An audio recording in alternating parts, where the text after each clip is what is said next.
अस्सलाम वालेकुम जी, कैसे हैं आप सब? मैं भी बिल्कुल ठीक हूँ अल्हम्दुलिल्लाह और हमेशा की तरह आज भी किचन में। तो किचन में मैं आई थी रोटी बनाने, तो सोचा आपके साथ भी शेयर कर लूँ, थोड़ी-सी बातें हो जाएँ आपसे।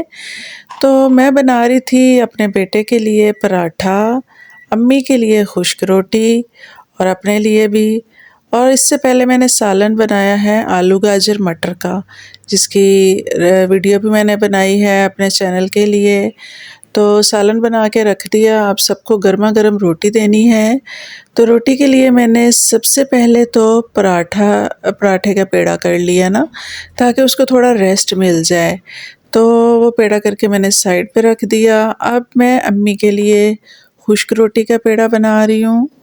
तो खुश्क रोटी का पेड़ा बनाने के बाद मैं रोटी बनाऊँगी और गरमा-गरम अम्मी को दूँगी। तो व्यूअर्स, हमारा ज़्यादातर टाइम हम घरेलू ख़वातीन का किचन में ही गुज़रता है। तो ये बहुत ज़रूरी है कि किचन बहुत अच्छा मैनेज किया हुआ हो और साफ़-सुथरा हो और इस तरह से हर चीज़ आपके हाथों के करीब हो, जो कि आप कैजुअली यूज़ करते हैं और उसको बहुत अच्छा-सा सेट किया हुआ हो। तो देखिए, मैंने सारा कुछ इस तरह से रखा हुआ है, तवा है, इसके ऊपर मैंने रोटी डाल दी, साथ ही मैंने अब पराठे का पेड़ा भी बेल लिया है। तो इस तरह से साथ-साथ अगर फटाफट काम कर लें तो टाइम सेविंग होता है, जल्दी ख़त्म हो जाता है। देखिए, साथ-साथ रोटी भी पक रही है और पराठे का भी मैंने पेड़ा बेल लिया। इस तरह से साथ-साथ ही काम करते रहें तो फटाफट हो जाता है, ज़्यादा टाइम भी नहीं लगता। मैंने हंडिया बना के जैसे ही रखी, साथ ही मैंने ऊपर तवा रख दिया। आटा मैंने गूँध के एक प्लास्टिक के बाउल में डाल के रखा हुआ था और अब मैंने रोटी बना के एक पोना लिया है, इसके ऊपर रख दी। अब मैं फटाफट सबसे पहले ऊपर देसी घी लगाऊंगी ताकि रोटी ठंडी ना हो जाए। अगर ठंडी हो जाए तो फिर घी मेल्ट नहीं होता और अच्छा भी नहीं लगता। और जो देसी घी की रोटी है वो गर्मा गर्म ही अच्छी लगती है।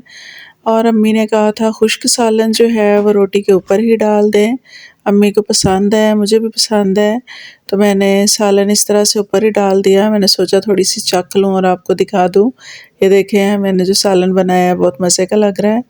फटाफट मैं अम्मी को अंदर देने के लिए गई। अम्मी अंदर बैठी हुई हैं तो मैंने सोचा उनको गर्मा गर्म ही दे दूँ। अब मैंने अपने बेटे के लिए पराठा बनाना है तो अब उसको बेलना शुरू कर दिया। मेरा बेटा आ गया है, उसको मैंने आवाज़ लगाई थी कि आके ख़ुद ही ले जाए अपना खाना।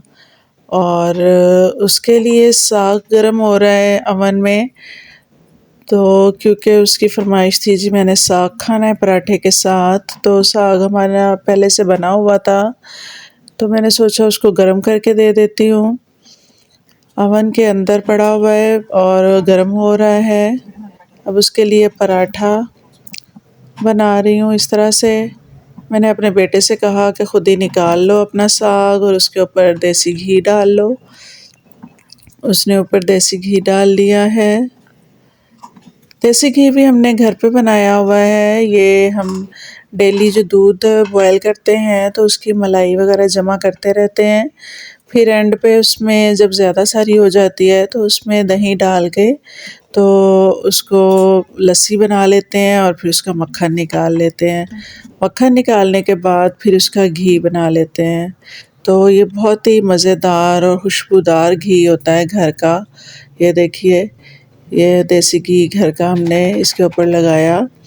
अब एंड पे मैं अपने लिए रोटी बना रही हूँ, छोटी सी रोटी मैंने बनाई है और साथ साथ अब मैंने सफाई कर देनी है अपनी स्लैब की, क्योंकि अब मेरा काम ख़त्म हो गया है तो मुझे फ़ौरन से अपनी स्लैब वगैरह साफ़ करनी है। स्लैब साफ़ करने के लिए मैंने अलग से एक डस्टर रखा हुआ है, जिसके साथ मैं उसको फ़ौरन से साफ़ कर देती हूँ और फिर वॉश करके रख देती हूँ। और ये है जी, रोटी मेरी भी बन गई है इस तरह से, बहुत ही फटाफट और सफाई के साथ। देखिए, कोई काम मैंने छोड़ा नहीं, साथ ही साथ सारा काम होता गया है।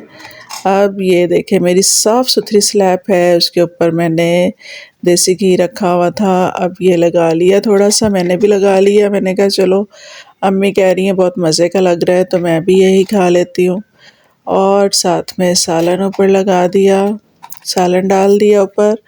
और ये मैं खा के देख रही हूँ, वाकई बहुत मज़े का लगा है। आप भी ज़रूर ट्राई कीजिए, इस तरह से देसी घी की रोटी के ऊपर सालन डाल के खाएं, बहुत मज़े का लगता है।